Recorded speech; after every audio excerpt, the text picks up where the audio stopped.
দর্শক, একটি সুখবর গাজাবাসীদের জন্য এবং অবশ্যই বিশ্বের মুসলমানদের জন্য। সেটি হচ্ছে প্রেসিডেন্ট ডোনাল্ড ট্রাম্প তার অবস্থান বদল করেছে। আগে তিনি বলেছিলেন যে গাজাবাসীদেরকে সরানো হবে এবং সেটা একেবারে মধ্যপ্রাচ্যের রিভেরা বানানো হবে, অর্থাৎ চমৎকার একটা সৈকত বানানো হবে, একটা পর্যটন কেন্দ্র বা বিনোদন কেন্দ্র বানানো হবে, যেখানে শুধু মধ্যপ্রাচ্য নয়, সারা বিশ্ব থেকে পর্যটকরা আসবে ঘুরতে, বেড়াতে, আনন্দ করতে, ফুর্তি করতে।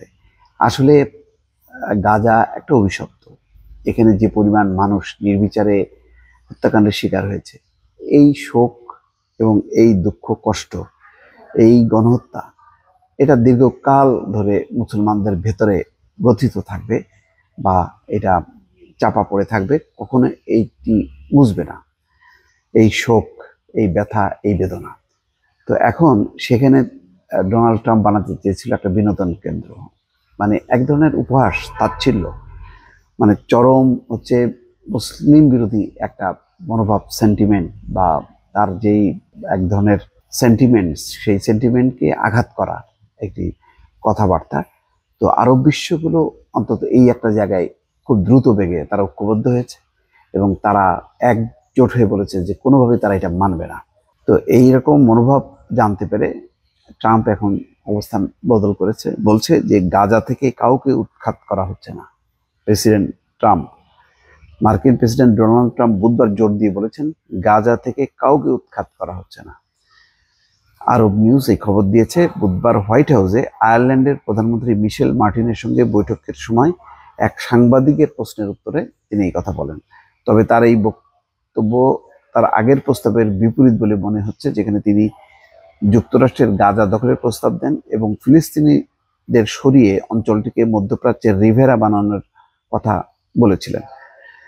গত মাসে গাজা দখলের জন্য তার প্রস্তাব উত্থাপন করার সময় ট্রাম্প বলেছিলেন প্রায় 20 লাখ জনসংখ্যার পুরো গাজা উপত্যকা জনগণকে স্থায়ীভাবে সরিয়ে নেওয়া হবে এবং সেখানে মিশর এবং সিরিয়া, জর্দানের উপর চাপ তৈরি করা হচ্ছিল যে তোমরা জায়গা দাও, সেখানে এই গাজাবাসীকে স্থানান্তর করা হবে।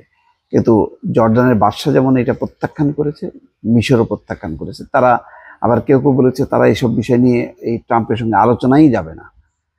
এবং ইন দ্য মিন টাইম ট্রাম্পের এই হুমকি নিয়ে আরব বিশ্ব নেতারা দ্রুত সম্মেলন করেছে এবং তারা বলেছে বরং উল্টা, যে গাজা পুনর্গঠনের জন্য তারা সম্মিলিতভাবে চেষ্টা করবে।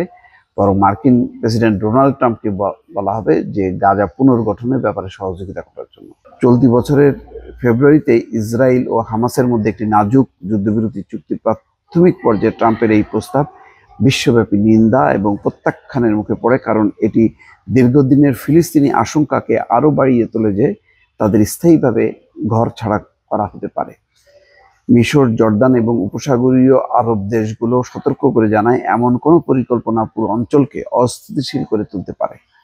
এই পরিপ্রেক্ষিতে আরব দেশগুলো গাজার পুনর্গঠনের জন্য $53 বিলিয়ন মিশরীয় পরিকল্পনা গ্রহণ করে, যা ফিলিস্তিনিদের বাস্তুচ্যুতির বিপরীত কাজ করবে। অর্থাৎ মিশর একটা পরিকল্পনা পেশ করে $53 বিলিয়ন, সেটা বরং অ্যাকসেপ্ট করছে যে এটা হলে বাস্তুচ্যুতরা আবার নতুন করে তারা ঘর বাড়ি নির্মাণ করে সেখানে বসবাস করতে পারবে। বুধবার আরব পররাষ্ট্রমন্ত্রীরা জানান তারা গাজা পুনর্গঠনের জন্য মার্কিন প্রেসিডেন্টের পরিকল্পনার বিকল্প হিসেবে মিশরীয় পরিকল্পনা নিয়ে ট্রাম্পের মধ্যপ্রাচ্য বিষয়ক দূত স্টিভ উইটকফের সঙ্গে আলোচনার সিদ্ধান্ত নিয়েছে। মানে তারা ওই মানে গাজাবাসীদেরকে সরানো না, বরং মিশর যে পরিকল্পনা দিয়েছে যে গাজা পুনর্গঠনের ব্যাপারে, সেটা নিয়ে মার্কিন প্রতিনিধির সঙ্গে তারা আলোচনার সিদ্ধান্ত নেয়।